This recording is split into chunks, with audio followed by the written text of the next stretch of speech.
ડુમ્મસમાં weekend address હોટલમાં દારૂ party ઝડપાવાના મામલે એક યુવતીના સસરાએ જ વહુની દારૂ પાર્ટીની પોલીસને આપી હતી માહિતી।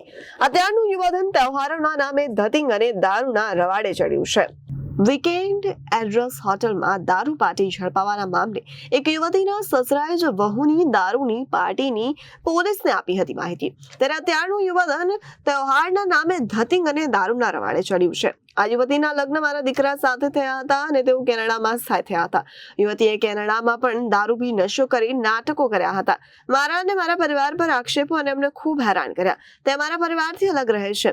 મને અને મારા મિત્રએ માહિતી આપી કે તમારી વહુ ફ્રેન્ડશિપ ડેની ઉજવણીના નામે દારૂ પાર્ટી કરે છે।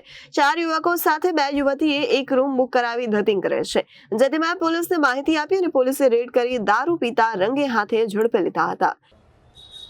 મારી દીકરી એટલે જે હું એને બહુ સમજીને લાવ્યો હતો એ દસાલાડ વૈષ્ણવ છે। એટલે એણે કે લોકોના મધર ફાધર એવી માહિતી આપેલી કે ભાઈ અમે લોકો વૈષ્ણવ છીએ અને સારું છે। એ લોકો જ અમારે એપ્રોચ કરેલો હતો અને મારા દીકરાનો બાયોડેટા જોઈને અમને કોન્ટેક્ટ કરેલો અને એમાં અમે લોકો ધીરે ધીરે કરતાં આગળ વધ્યા। ત્યારે એવું મારો દીકરો કેનેડા કે દીકરી કેનેડા છે 8 વર્ષથી, પણ એ લોકો સિગરેટ, દારૂ કે નોનવેજ કે કોઈ પણ ખરાબ પાર્ટી કલ્ચર સાથે જોડાયેલા નથી।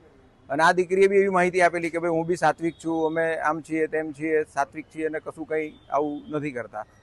અને પછી ત્યાં કેનેડા લગ્ન કરીને 4 વે ગઈ, લગ્ન થયા અને 8 વે કેનેડા ગઈ। એ ત્યાં ગયા પછી એણે બધું દારૂ જુએ છે, સિગરેટ જુએ છે, બીજું ઘણું બધું કે જે આપણે ન કહી શકાય જાહેરમાં, એવું કેરેક્ટર એકદમ અમને વાહિયાત મળ્યું। અને તપાસ કરતાં અમને જાણવા મળ્યું કે એનું એક આગળ 2 વખત એન્ગેજમેન્ટ તૂટેલા હતા। એ પાછળથી અમને આ બધી માહિતીઓ મળે છે અને એ માહિતી જાણતા પાર્શ્વ જયેશભાઈ આંગડિયાને ત્યાં એક વખત તૂટ્યું અને એક વખત ગૌરવ સુનિલભાઈ પટેલ સાથે તૂટ્યું। એ બધું અમને છુપાવેલું હતું આ લોકોએ અને છેતરપિંડી કે એવું કહી શકાય કે ભાઈ અમુક માહિતીઓ ખોટી આપી અને લગ્નની ઉતાવળ કરી લગ્ન કર્યા। લગ્ન કર્યા પછી ત્યાં ગયા પછી એના જે દારૂ કે સિગરેટ એને પીવા ન મળતા એકદમ હાઈપર થઈ જતી। આ હાઈપર થઈને ઝઘડા કરતી, ઝઘડા કરીને એ પાછી ભાગી આવી। એના ફાધરે અર્જન્ટ ટિકિટ કરી અને ઝઘડામાં બસ એને કલ્ચર પર જવું હતું ને મારો દીકરો બહુ સાત્વિક હોવાથી ન લઈ જતો, તો એના લીધે બગડતું ગયું અને આવી ગઈ। અહીંયા સમજાવટના પ્રયત્નો થયા કે બેટા આવું આ કલ્ચર ન સોંપે, પણ નહીં ગાંઠી અને અમારી પર વકીલ થ્રુ દહેજની માંગણી અને ખોટી માંગણીઓની એક ફરિયાદ કરી। જે અત્યારે આપણે કાયદાનો એક દુરુપયોગ આ લોકો કરી રહ્યા છે, તે દરેક પુરુષોને ખબર છે કે સ્ત્રીઓ આનો મિસયુઝ કરે છે, એવું અમારી પર થયું। એટલે અમારે ન છૂટકે કે સાલું આપણો ઉલટા ચોર કોટવાલ કો ડાંટે, એમ અમારે એની પાછળ લાગવું પડ્યું। અને મળતા આ માહિતી કે અમે પાછળ હતા એટલે લોકોને ઉજાગર કરવા કે ભાઈ આપણે ખરાબ કોઈનું નથી કરવું, પણ જેણે આપણને આ હેરાન કર્યા છે એનું ઓરિજિનલ ચરિત્ર બહાર પાડવા માટે અમે એની શું કે વોચમાં હતા અને ત્યાંથી પકડી અને કે પોલીસ બોલાવી અને આ બધું જાહેર કર્યું છે। ખબર પડી અને પોલીસને કેવી રીતે માહિતી આપી? અમને અમારા મિત્ર અને અમે એની પાછળ જ હતા કે ભાઈ 2-3 દિવસમાં કે ગમે ત્યારે એની બર્થડે છે તો એ ગમે ત્યારે કંઈ પણ આવું પાર્ટી કરશે। ફ્રેન્ડશિપ ડે છે એટલે આગલા દિવસે બર્થડે હતી તો કંઈ ના કંઈક કરશે।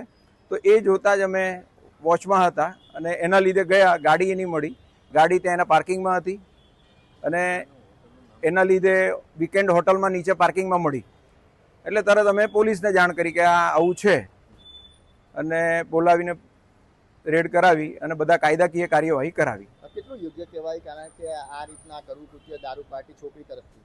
છોકરીઓ આજે કે સબલની આ યંગ યુવા જનરેશન કયા કલ્ચરમાં જઈ રહ્યું છે ખબર નથી પડતી। અને આ તો વૈષ્ણવ વાણિયા છે, એની માં શિક્ષણ સાથે જોડાયેલા છે। માતા પિતા બી એક ઓફિસર તરીકે છે એમાં સારી એવી મોટી કંપનીમાં, પણ એ લોકોએ શું સંસ્કાર કે શું શિક્ષણ આપ્યું છે એ સવાલને પાત્ર છે અને આ અયોગ્ય છે કે ગુજરાતનું યુવાધન આ માર્ગે જઈ રહ્યું છે।